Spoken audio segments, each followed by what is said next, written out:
एक बार एक मोर था जो बहुत सुंदर था। उसके पंख बेहद खूबसूरत थे। एक दिन खूब झमझम बारिश हुई और मोर नाचने लगा। नाचते हुए वह अपनी खूबसूरती को निहार रहा था, पर अचानक उसका ध्यान उसकी आवाज़ पर गया, जो कि बेहद बेसुरा और कठोर था। इस बात का एहसास होते ही वह बेहद उदास हो गया और उसके आंखों में आंसू आ गए।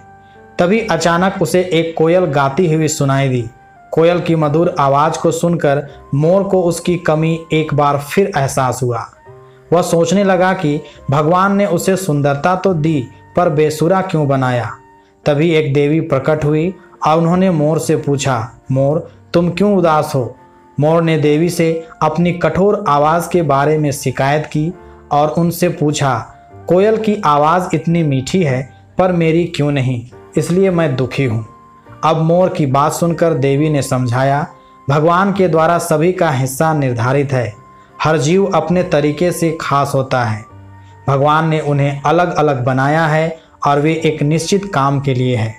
उन्होंने मोर को सुंदरता दी, शेर को ताकत और कोयल को मीठी आवाज़। हमें भगवान के दिए इन उपहारों का सम्मान करना चाहिए और जितना है उतने में ही खुश रहना चाहिए। देवी की बातों को सुनकर मोर समझ गया कि दूसरों से तुलना नहीं करनी चाहिए, बल्कि खुद के हुनर की सराहना करनी चाहिए और उसे और निखारना चाहिए। मोर उस दिन समझा कि हर व्यक्ति किसी न किसी तरह से यूनिक और दूसरों से अलग होता है।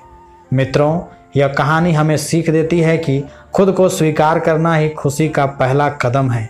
जो कुछ भी आपके पास नहीं है, उसके लिए दुखी होने के बजाय आपके पास जो है उसे स्वीकार करें। धन्यवाद।